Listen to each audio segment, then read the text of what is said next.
US President Donald Trump on Friday threatened new sanctions and tariffs on Russia days after pausing military aid and intelligence support to Ukraine. He called on both the countries to get on with negotiating a peace deal. Trump's threat of banking curbs and tariffs followed a report that White House was preparing to give Russia possible sanctions relief as part of the push to end the conflict and improve diplomatic and economic ties with Moscow. But the president offered a more conciliatory view of President Putin in comments later in the day, saying he believed that the Russian leader wanted peace. He also said it was easier to work with Russia than Ukraine in efforts to end the conflict.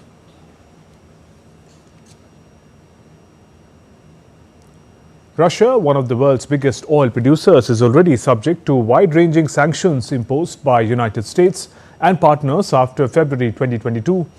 US sanctions on Russia include measures aimed at limiting its oil and gas revenues, including a cap of $60 per barrel on Russia's oil exports. US Secretary of State Marco Rubio held a call with Ukrainian Foreign Minister Andrei Sybiha on Friday, told him President Donald Trump was determined to end Russia-Ukraine conflict as soon as possible. Though Ukraine's position in Kursk has deteriorated sharply in the last 3 days, as Russian forces have almost surrounded thousands of Ukrainian troops who stormed into Russia's Kursk region last summer. The Russian counteroffensive has nearly cut the Ukrainian force in two and separated the main group from its principal supply lines.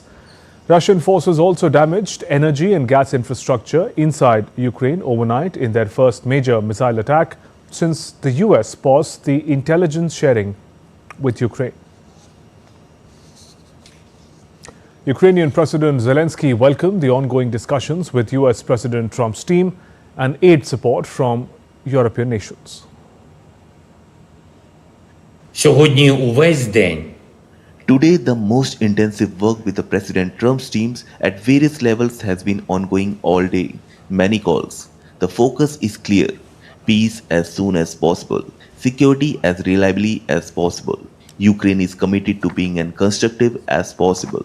Today, Russia's strike on our energy system and civilian infrastructure happen as routinely for Russia as ever, just as vile and cynical as always, as if there was no efforts by Ukraine and the world to end this war.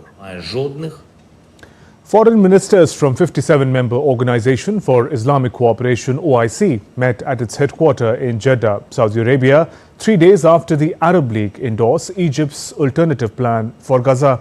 At the meet, OIC members adopted the Arab nations' counter-proposal to US President Trump's Gaza takeover plan. At the meeting held in Cairo on March 4th, Arab leaders had adopted an Egyptian reconstruction plan for Gaza that would cost about $53 billion and avoid displacing Palestinians from the enclave. In contrast, US President Donald Trump's Middle East Riviera vision.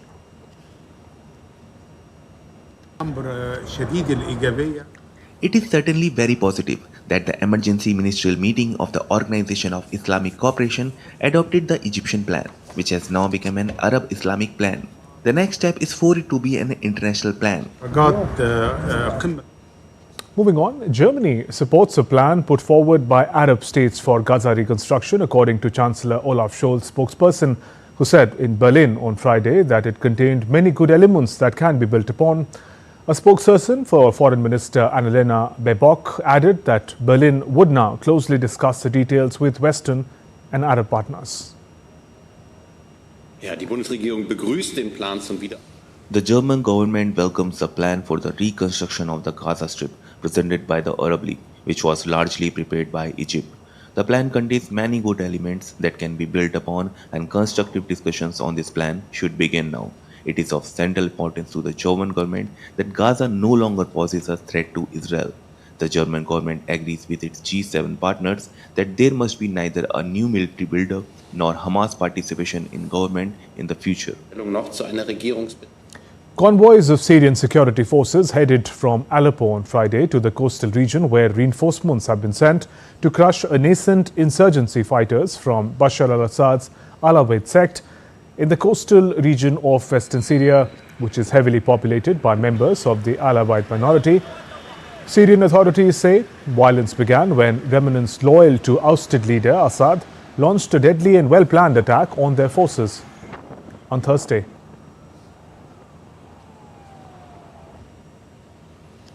Syrian security forces battled for the second day on Friday to crush a nascent insurgency by fighters from Bashar al-Assad's sect in western Syria, with scores reported killed as the Islamist-led government faced the biggest challenge yet to its authority.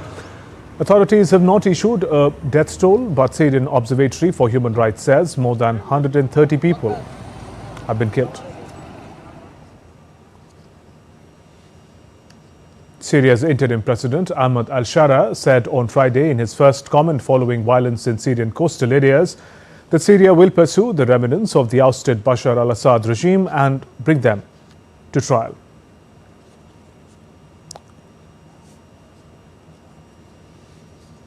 We will continue to pursue the remnants of the fallen regime, those who refused but to continue their operations and tyranny, those who committed crimes against the people, and those who seek to undermine security and civil peace. We will bring them to a fair court.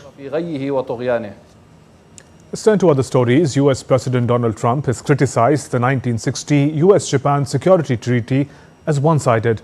Japan has responded, highlighting the treaty's joint protection provisions and expanded mutual protection from 2015 legislation. Trump didn't voice these complaints publicly during last month's summit with Prime Minister Ishiba in Washington. The report puts President Trump's comments into context since the February U.S.-Japan summit. On February 7, President Donald Trump announced Japan's commitment to double its defense spending by 2027 and approved nearly $1 billion in foreign military sales to Tokyo. The Japanese Prime Minister Shigeru Ishiba had met Trump in Washington to discuss Japanese companies' investments and job creation in the United States. And I'm pleased to say that this week my administration approved nearly $1 billion in foreign military sales to Tokyo. The United States is totally committed to the security of Japan. We will extend the full strength of American deterrence capabilities in defense of our friend and ally. Then Trump went further. On Wednesday, March 5, he told the U.S. Congress that Japan and South Korea wanted to partner with the U.S. in the Alaska pipeline. My administration is also working on a gigantic natural gas pipeline in Alaska, among the largest in the world, where Japan, South Korea, and other nations want to be our partner with investments of trillions of dollars each. While Trump made these announcements, Japanese Trade Minister Yoji Mutu, set to visit the United States from March 9 to 11, said the pipeline needed study. Mutu hopes to gain exemptions on proposed tariffs for key Japanese exports like cars and steel. President Trump now says Japan isn't required to protect the U.S. militarily and benefits economically, suggesting he's changed his position on U.S. military support to Japan or made it conditional. On Wednesday, Italian President Sergio Mattarella met Japanese Prime Minister Shigeru Ishiba in Tokyo. Ishiba assured Mattarella that Japan is committed to working with Europe to end the Ukraine-Russia war. Japan and Italy are strategic partners who share values and principles. As Euro-Atlantic and Indo-Pacific security become increasingly indivisible, close cooperation between Japan and Italy is more important than ever. President Trump reiterated on Thursday that NATO countries must pay for their own defense, as they aren't paying enough. I view NATO as potentially good, but you gotta get some good thinking in NATO. It's very unfair what's been happening. Until I came along, we were paying close to 100% of NATO. So think of it. We're paying 100% of their military, and they're screwing us on trade. EU leaders and Ukrainian President Zelensky met in Brussels on Thursday amid fears of a Russian attack on an EU country and doubts about US support. Today, it is obvious that the White House questioned the unity of the entire Western world. Not only that, we see that Washington is already trying to shift the security of Europe's defense to its own forces without the United States. Such actions probably mean that NATO may cease to exist in the near future. As the US withdraws or renegotiates its security obligations, the world grapples with the disruptive influence of the new US administration. Bureau Report, DD India. Greece's centre-right government narrowly survived a no-confidence vote on Friday, despite intense public outcry over the country's deadliest train crash in 2023.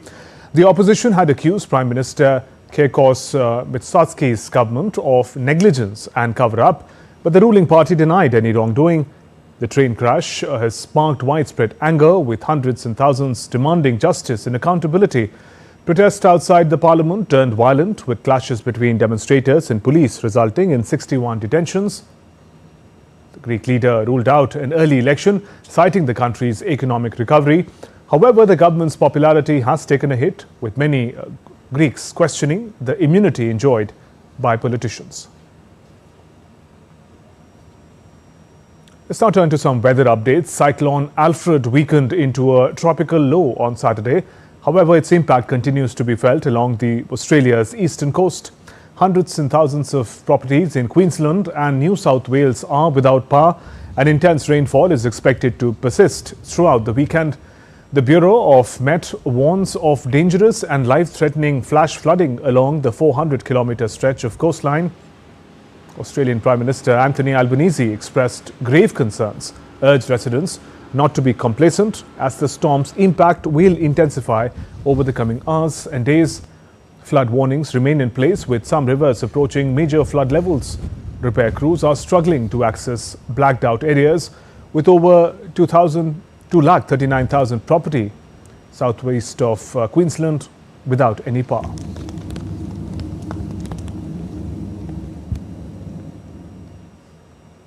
And severe storm has ravaged the Argentine port city of Bahia Blanca, leaving 6 people dead. Hundreds have been evacuated. Bahia Blanca city received over 400 mm of rains in just 8 hours, equivalent to its annual rainfall average. The torrential rains flooded homes, hospitals and roads, forcing authorities to cut power and deploy the army for rescue efforts. Television footage shows medical personnel evacuating babies from hospital's neonatal unit. Some 1,000 people were evacuated to safety, but the death toll could still rise. The city's airport was closed and officials warned of potential electric shocks due to flooding. Meanwhile, Peru is grappling with its worst floods, with rescue teams in central Peru's Huánuco region working tirelessly to save people and animals affected by the disaster. The floods triggered by heavy rainfall caused the Huelaga River to overflow, inundating homes and infrastructure.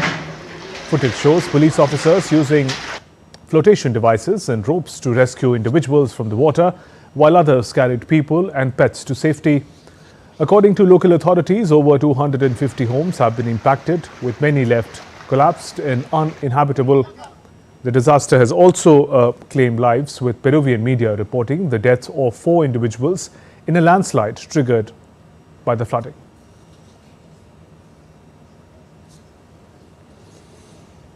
And still to come on this edition of DD India Live. India's External Affairs Minister S. Jaishankar is visiting Ireland.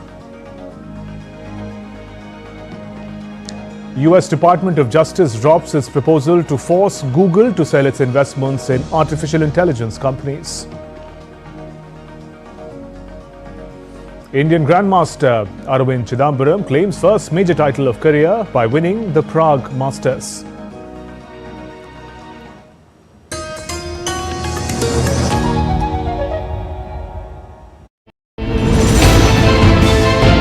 Geopolitics and trade deals. Economic challenges amid development. Hard work and the path to prosperity. It's the economy always. Between walkers, money is what money does and says. Supply creates its own demand. Between the bulls pulls and bears tears. When supply chains globalization and India rises to the podium. We'll get you centered with the Economic Brief at 8 p.m. every Thursday on DD India.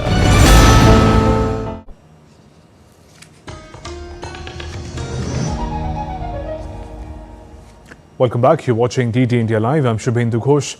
International Women's Day is being celebrated today. The special day is dedicated to honoring women's achievements, raising awareness about gender equality and advocating for a fairer society. The theme for this year is For All Women and Girls, Rights, Equality, Empowerment, which highlights the importance of creating a world where every woman and girl has equal opportunities, rights and the power to shape her future.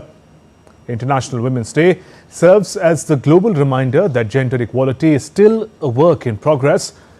2025 theme encourages people to take action by supporting policies and initiatives that uplift women and create equal opportunities for all. And we at DD India bring you some stories about initiatives taken by and for women across the country. India's President Draupadi Murmu extended her heartiest greetings to all sisters and daughters on the occasion of International Women's Day. In her message, she says, and I quote, "Women are the foundation of our family, society and nation. Women have successfully carved out their identities in diverse fields despite facing adversities and challenges. However, a lot needs to be done to improve the socio-economic conditions of women. Let us all pledge to create a society where every woman feels safe and gets equal opportunities to move ahead. I congratulate all women achievers and wish them a bright future." Unquote. On the occasion of International Women's Day, Prime Minister Narendra Modi, who is on a visit to the western coastal state of Gujarat, will participate in Lakhpati Didi program in Basi Borsi village in Navasari district and interact with Lakhpati Didis. He will also felicitate 5 Lakhpati Didis with Lakhpati Didi certificates. Lakhpati Didi is a self-help group scheme initiated by the government to support women financially and inspire them through adopting sustainable livelihood practices and achieving a good standard of living.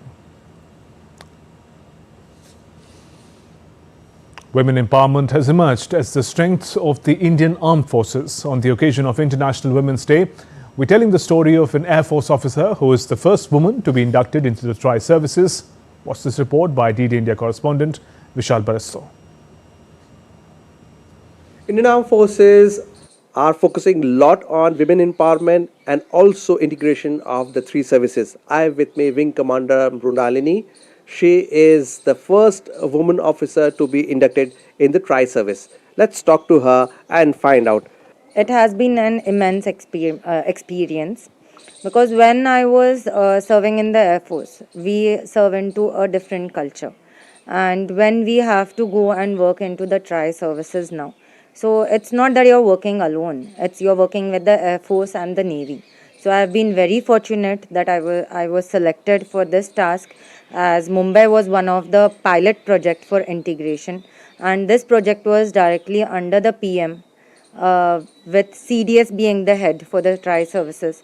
So it was a big experience because you don't know many of the things of the other services. So when you get together, sit together, and then when you start checking that, okay, what are the things you can actually operationalize and merge, and then you come to know, oh, we have so much in common which we were not aware of, and now then we are working towards for that same goal. So it was a very big eye-opener. Now you come from a civil background, so how did you get into Air Force and how Air Force or Defense Forces attract you?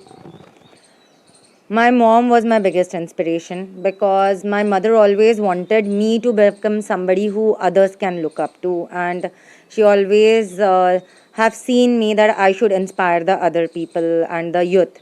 So it was always a thing for me that my mom has worked very hard for me to come to this level. And when I was young, I used to see people in uniform, and I always felt that I want to step into their boots and uniform one day. And I have joined NCC. I finished my A, B and C certificates. Well, absolutely, sky is the limit. And as the motto of Air Force also says, touch the skies with glory. With cameraman SP Dubey in Delhi, this is Vishal Baristo for DD India. In other news, India's External Affairs Minister S. Jaishankar, on his second and last day of Ireland, inaugurated India's newest consulate in Belfast in Northern Ireland.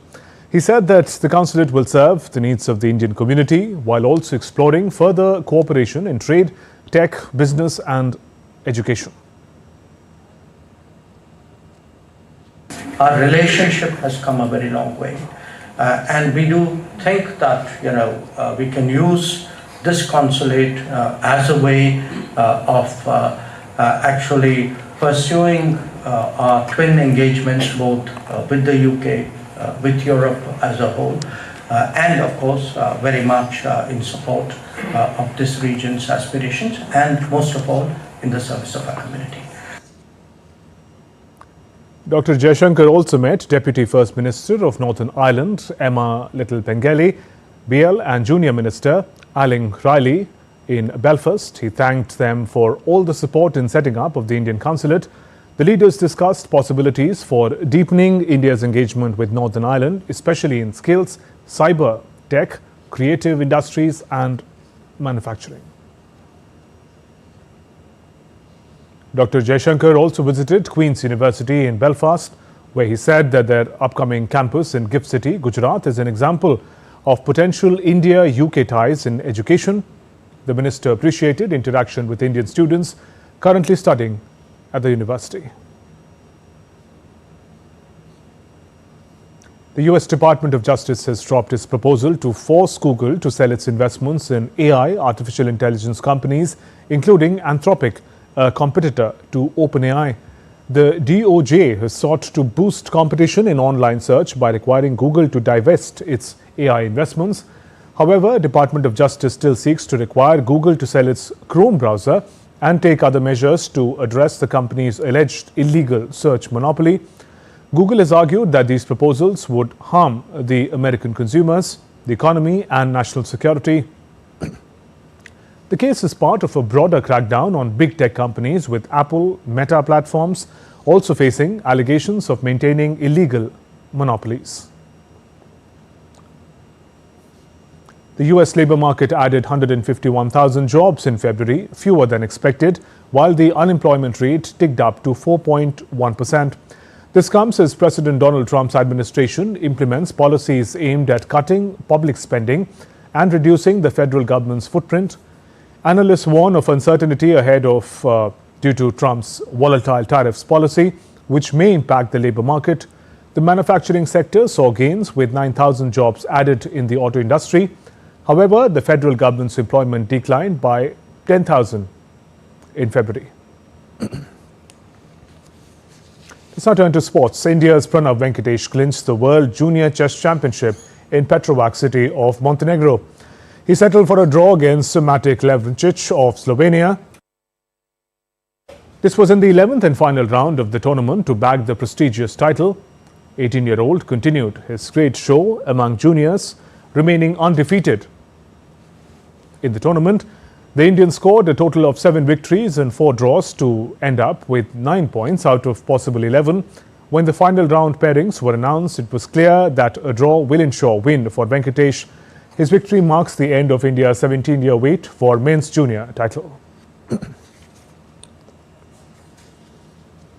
Indian Grandmaster Arvind Chidambaram claims the first major title of his career by winning the Prague Masters.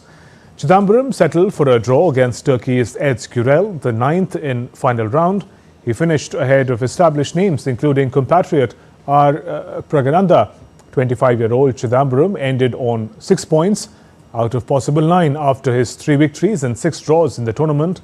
World number 8 Pragananda finished second with 5 points after losing to Dutchman Anish Giri.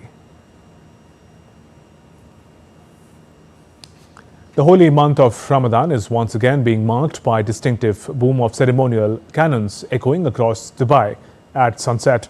The tradition, known locally as Midfa al-Iftar, signals to Muslims throughout the city that it's time to break their daily fast. Ramadan, the 9th month of the Islamic lunar calendar, is a period when Muslims worldwide fast from sunrise to sunset for a period of 30 days.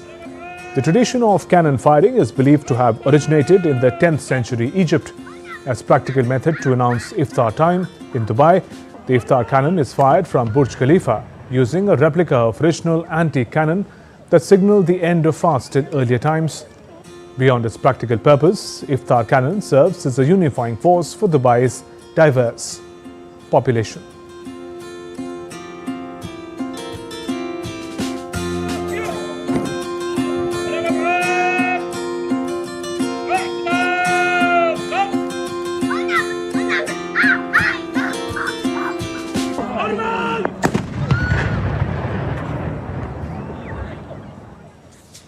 That's all for this edition of DD India Live. Let us know your thoughts on the news of the day.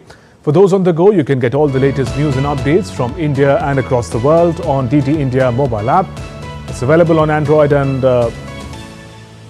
Apple as well. Scan the QR code on the screen to download now. We'll be back with more news as it breaks here on DD India. I'm Shubhendu Ghosh. From all the members of DD India, we wish you a very happy International Women's Day. Thanks for watching DD India Live. Namaskar.